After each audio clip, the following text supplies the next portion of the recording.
Nagbubukas ang pelikula sa isang video recording ng isang lalaking nagngangalang Captain Varna na nakasakay sa isang sasakyang pangkalawakan na tinatawag na Demeter.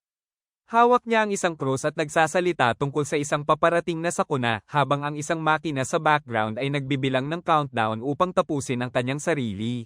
Ngunit ilang sandali pa, inanunsyo ng makina na ang pagsira sa sarili ay hindi na itutuloy at ang sistema ay bumalik na sa normal. Nang marinig ito ay sumigaw si Kapitan Varna at sa oras na iyon ay biglang naputol ang video. Pagkatapos ay lumipat ang eksena sa taong 3000 kung saan makikita natin ang isang sasakyang pangkalawakan na ginagamit upang sumagip ng mga tao na pinangalanang Mother 3. Si Van Helsing na kapitan ng sasakyang pangkalawakan ay nag-anunsyo na pagkatapos ng 50 taon ng pagkawala, sa wakas ay nahanap na nila ang inabandunan na sasakyang pangkalawakan na Demeter. Si Van Helsing at ang kanyang mga tripulante ay nasa isang misyon upang siyasatin ito na umaasa na maibabalik ito sa mundo at maayos ito upang maging pera. Sa sumunod na eksena ay makikilala natin ang iba pang crew na kinabibilangan ni Vice Captain Aurora, isang lalaking stoner o addict na tinatawag na 187, at isang propesor na may kapansanan na nagngangalang Arthur na nakaupo sa wheelchair. Pagkatapos ay mayroong isang malaki ang katawan na nagngangalang Tommy at ang navigation intern na si Mina. Noong una ay sina Mina at Tommy lang ang sumakay sa Demeter upang tuklasin ang loob nito habang ang iba ay sinusubaybayan sila mula sa Mother 3. Hindi nagtagal ay napagtanto ng dalawa na ang sasakyan ay ganap na walang laman at nang tinanggal nila ang kanilang mga mask ay napansin nila ang isang mabahong amoy sa loob. Sa kabila nito ay ipinapalagay nilang ligtas ang sasakyan at nagpasya silang sabihin na ligtas ang lugar sa natitirang bahagi ng koponan. Ang mga tripulante ay nahati sa ilang grupo at sinimulan nilang suriin ang iba't ibang mga seksyon ng sasakyan. Makikita natin ang isang flashback sa video ni Captain Varna mula sa taong 2950, doon ay sinabi niya na hindi gumagana ang makina at ang sistema ng komunikasyon ay sira din. Binanggit din niya na higit sa kalahati ng mga tripulante ay nahawahan ng isang bagay na hindi pa niya nakikita. Bilang resulta, ang ilang hindi apektadong individual ay nagkulong sa kanilang mga silid ngunit hindi sigurado kung gaano katagal sila makakaligtas sa ganoong kondisyon. Sa kasalukuyan, sinusuri ng koponan ang sasakyang pangkalawakan nang matuklasan nila ang bangkay ni Kapitan Varna sa isa sa mga silid. Ang kapitan ay nakatali sa isang upuan at nakahawak sa isang krus na ikinagulat ng lahat. Pagkatapos ay inanunsyo ni Van Helsing na dapat nilang iuwi pabalik ang sasakyang pangkalawakan at bigyan din ang lalaking ito ng tamang libing. Gayunpaman, tumutol si Aurora na sinasabing hindi nila alam kung ano ang nangyari sa sasakyang pangkalawakan o sa taong ito. Iminungkahi niya na umalis sila at iulat na lang ito sa mga awtoridad, ngunit tinawanan at iniinsulto siya ng mga lalaki. Sinabi rin ni Mina na may masama siyang pakiramdam tungkol sa sitwasyon, ngunit ang iba ay hindi rin ito pinansin. Lumalabas na maaari silang kumita ng humigit kumulang $15 milyong para sa sasakyang pangkalawakan na ito, kaya ayaw nilang palampasin ang ganitong pagkakataon. Gayunpaman nang malapit nang bumalik ang mga tripulante, ang Mother 3 ay biglang humiwalay sa Demeter. Sinubukan ni Arthur na mabawi ang kontrol, ngunit ang kanyang mga pagsisikap ay walang saysay dahilan para maiwan sila sa Demeter nang walang anumang paraan upang makipag-usap. Samantala, sinundan ni Tommy at 187 ang pinagmulan ng mabahong amoy at nakarating sa isang silid na puno ng mga kabaong. Si 187 ay iniisip na ang mga kabaong ay maaaring naglalaman ng ilang mga damo at nagpatuloy upang buksan ang isa. Gayunpaman, nabigo siya nang matuklasan na walang anumang bagay sa loob maliban sa ilang buhangin. Kasunod nito ay iminungkahi ni Tommy na bumalik sila upang muling samahan ang iba, ngunit nagpasya si 187 na manatili doon upang magbukas ng higit pang mga kabaong sa pag-asang makahanap ng damo. Sa kasamaang palad sa sandaling umalis si Tommy, si 187 ay misteryosong inatake ng isang hindi nakikitang nilalang. Sa ibang bahagi ng sasakyang pangkalawakan, nanunood si Van Helsing ng video ni Captain Varna, umaasang makahanap ng ilang impormasyon. Sa video ay inihayag ng kapitan na sila ay paalis na mula sa isang planeta na tinatawag na Transylvania na may dalang mga kabaong. Sa oras na iyon si Van Helsing ay biglang nagulat sa isang malakas na sigaw at nagmamadaling lumapit dito. Narinig din ng iba pang pangkat ang tunog at nagtipon sa silid na may mga kabaong. Natuklasan nila doon si 187 na malubhang nasugatan at may buto na nakausli sa kanyang tuhod. Sinubukan ng lalaki na magsalita ng kung ano, ngunit bago pa niya magawa ay nawala na siya ng malay. Kasunod nito ay dinala ng grupo si 187 sa rec room at inilagay sa isang stretcher, pagkatapos ay nilinis ni Aurora ang kanyang binti at ang lahat ay bumalik sa kanilang mga gawain. Kalaunan ay tinawag ni Arthur si Van Helsing at ipinakita sa kanya na si 187 ay may mga marka ng kagat sa kanyang leeg. Tinangka ng dalawa na alamin kung ano ang sanhi nito ngunit bigla na lang nagising si 187. Ang kanyang mga mata ay pulang-pula at ang mga pangil ay lumabas sa kanyang mga ngipin.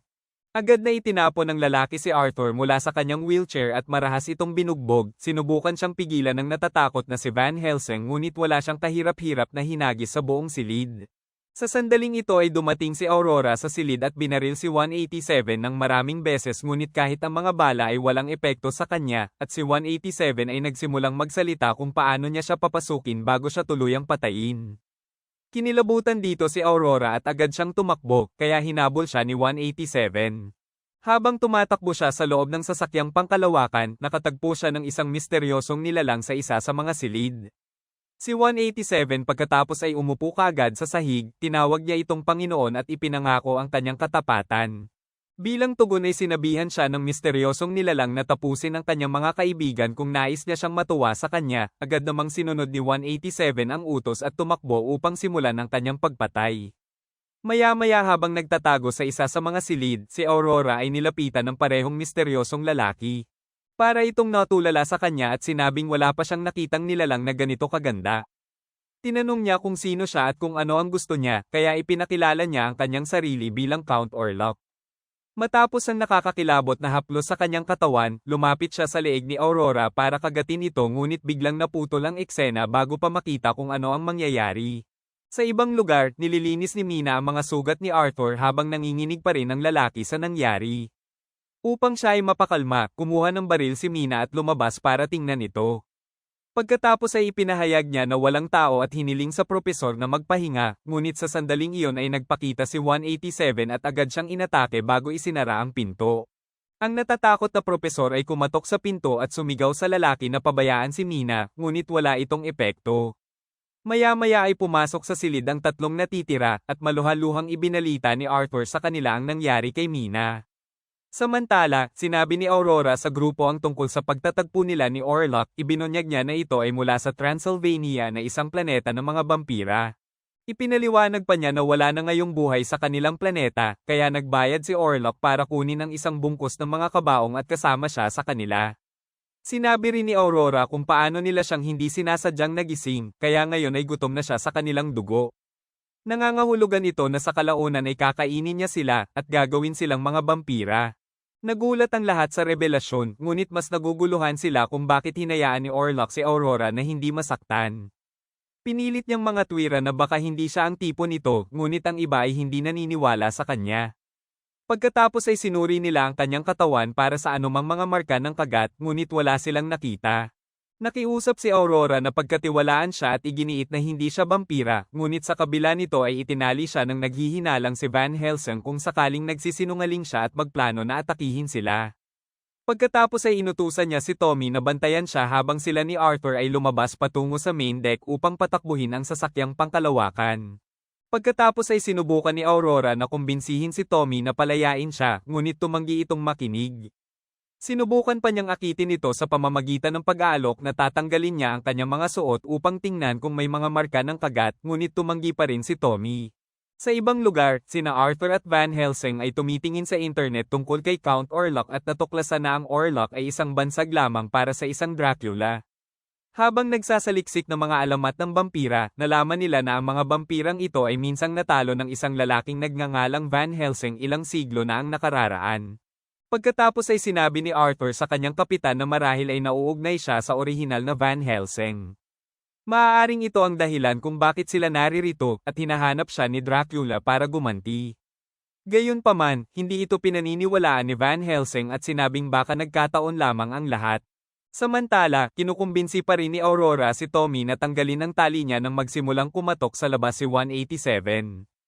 Umiiyak siya at nagmamakaawa na papasukin na sinasabing malapit na siyang mamatay at nangangailangan ng agarang tulong. Sinabihan ni Aurora si Tommy na huwag buksan ang pinto, ngunit masama ang pakiramdam ng lalaki dahil malapit niyang kaibigan si 187. Pagkatapos ng ilang panghihikayat, sa wakas ay binuksan niya ang pinto at pinayagan ang kanyang kaibigan na pumasok. Gayunpaman, ito ay nagpapatunay na isang malaking pagkakamali dahil agad na binago ni 187 ang kanyang ugali at inatake si Tommy. Nang marinig ang mga sigaw ay tumakbo patungo roon si Van Helsing at binaril si 187 ng maraming beses, ngunit walang nangyari sa kanya. Sa halip ay sinimulan niyang ipagmalaki na siya ay isang vampira at walang kamatayan. Nang nawala sa pokus si 187, dumating si Tommy sa likod niya at isinaksak ang isang kahoy sa kanyang puso. Ito ay naging epektibo na nag-udyok sa vampira na tuluyang bumagsak. Sumunod ay hiniling ni Aurora sa mga lalaki na palayain siya, ngunit nagdadalawang isip pa rin sila na gawin ito. Gustong malaman ni Van Helsing kung bakit hindi siya kinagat ni Dracula noong nagkaroon ito ng pagkakataon. Dahil walang ibang opsyon, sa wakas ay inamin ni Aurora na hindi siya totoong tao at bagkus ay isang robot. Lumalabas na nagtatrabaho siya sa isang kumpanyang tinatawag na NWC at ipinadala nila siya ng palihim para imbestigahan ang mga aktibidad ng koponan. Siya ay walang dugo kaya wala siyang kwenta kay Dracula. Nang marinig ito ay naramdaman ni Tommy na pinagtaksilan siya kaya sinubukan niyang barilin ang robot. Gayunpaman ay pinigilan siya ni Van Helsing at pinakawalan si Aurora dahil napagtanto niya na magagamit nila siya bilang sandata laban kay Dracula. Pagkatapos nito ay tumungo ang tatlo sa main deck at sumama kay Arthur, ipinaalam nila sa kanya ang tungkol sa kung ano ang nangyari kay 187 at pinakita na ang kahoy ay isang napaka-epektibong paraan upang pumatay ng isang vampira. Binanggit din niya na kabilang sa iba pang paraan ng krus at sikat ng araw na kinatatakutan ng mga vampira. Kaya nagpa siya ang mga tripulante na dalhin ang sasakyang pangkalawakan patungo sa isang binary star system malapit sa araw upang tuluyang mamatay ang vampira. Gayunpaman lumalabas na aabutin sila ng 13 oras upang makarating doon, kaya nagpa siya sina Aurora at Van Helsing na maghanap ng iba pang mga bagay na gawa sa kahoy. Nakahanap sila ng ilang tako at tumungo sa silid na may mga kabaong para hanapin si Dracula. Ang dalawa ay nagsimulang buksan ang mga kabaong ngunit karamihan sa mga ito ay walang laman. Maya-maya ay nakita nila ang sarili nilang kaibigan na si Mina na nakahiga sa isang kabaong, ngunit bago siya makapagdulot ng anumang tunay na pinsala, tinusok ni Aurora ang kanyang puso gamit ang tako. Nagising si Mina at sumigaw ng malakas bago muling nawala ng malay. Sa sandaling ito ay isa pang kabaong ang bumukas at lumabas mula rito si Dracula. Dahil napagtanto na hindi nila siya kayang labanan ng mag-isa, hinimok ni Van Helsing si Aurora na maghanap ng tutulong sa kanila na sinunod naman agad ng huli. Pagkatapos ay hinarap niya si Dracula at ipinahayag na siya ang inapo ng orihinal na vampire slayer na si Van Helsing, ngunit sa halip na matakot si Dracula ay tuwang-tuwa dahil sa wakas ay makakapaghiganti na siya sa lahat ng pagkamatay ng mga miyembro ng kanyang pamilya. Samantala, nakarating si Aurora sa main deck at humingi ng tulong kay Tommy. Ngunit sa tingin ng lalaki ay vampira na naman ito na nanggugulo sa kanya kaya hindi siya lumalabas. Sa huli ay kinuha ng bigong si Aurora ang krus mula sa bangkay ng dating kapitan at nagdesisyon na patayin mismo ang vampira. Pagkatapos ng ilang sandali ay nagbago rin ang isip ni Tommy at sumunod ito sa kanya. Samantala, si Arthur na natatakot ay nakiusap na huwag siyang pababayaan.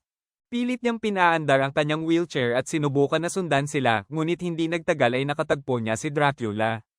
Nagmakaawa si Arthur kaya nangako si Dracula na hindi siya nito sasaktan. Sinabi rin niya na maaari niya siyang bigyan ng mga bagong binti at makakalakad siyang muli na nagbibigay ng pag-asa sa propesor. Pagkatapos ay nilapit ni Dracula ang kanyang kamay sa kanya at hinawakan naman ito ng propesor ng walang pag-aalinlangan. Sa kabilang banda, sa wakas ay nakita na nina Aurora at Tommy si Van Helsing na malubhang nasugatan. Sinubukan nilang tulungan siyang tumayo ngunit biglang naging masama ang mukha nito. Naging vampira na rin pala siya at nagpapatuloy sa pag-atake sa kanila. Kakagayte na sana niya si Tommy, ngunit hinila ni Aurora ang tako mula sa katawan ni Mina at sinaksak ito kay Van na ikinamatay niya. Ang pagkilos na ito ay muling binuhay si Mina kaya sinubukan niyang salakayin si Aurora gayunpaman, ginamit ng matapang na robot ang kanyang krus upang mapalayo ang vampira. Pagkatapos ay sinamantala ni Tommy ang pagkakataon na saksakin si Mina gamit ang isa pang tako na naging sanhi ng kanyang muling pagbagsak. Nang maglaon ng bumalik ang dalawa sa kubyerta, nakita nilang walang malay ang propesor. Dahil hindi alam ang gagawin, paulit-ulit siyang sinaksak ni Aurora gamit ang krus. Sa oras na iyon ay nagising si Arthur ng ilang segundo bago muling nawala ng malay, lumalabas na naging isa na rin siyang vampira. Sa sandaling ito ang galit na si Dracula ay nagpapatuloy na pumasok sa kubyerta, kaya sinubukan ng dalawa na pigilan siya. Sa huli ay matagumpay nilang naisara ang pinto at naputol ang braso nito sa proseso. Habang papalapit ang Demeter sa isa sa mga binary, ipinagtapat ni Tommy at Aurora sa isa't isa na hindi nila alam kung paano magmaneho ng sasakyang pangkalawakan. Gayunpaman, ang dalawa ay natutuwa sa katotohanan na ang plano ni Dracula na makapasok sa Earth ay hindi na mangyayari. Pagkatapos ay isiniwalat ni Aurora na bago siya naging isang federal agent o narc, siya ay isang robot na nang-aaliw at nagmungkahi na pasayahin nila ang isa't isa. Ito ay musika sa pandinig ni Tommy, at sa gayon ay ginugol nila ang huling ilang oras ng kanilang buhay sa pagmamahalan. Maya-maya ay makikita natin ang isang video ni Captain Varna sa huling pagkakataon, kung saan inihayag niya ang kanyang intensyon na isakripisyo ang kanyang sarili at ang kanyang sasakyang pangkalawakan. Nagtatapos ang pelikula nang sa wakas ay nakarating ang Demeter sa binary star, gayunpaman, dahil hindi nila alam kung paano ito patigilin ay sumabog ang sasakyang pangkalawakan na pinapatay ang lahat ng nakasakay na sina Tommy, Aurora, at Orlok. Salamat sa panunood. Para lagi kayong updated sa susunod na kwento, mag-subscribe at siguraduhin na naka-on ang notification bell. Ingat!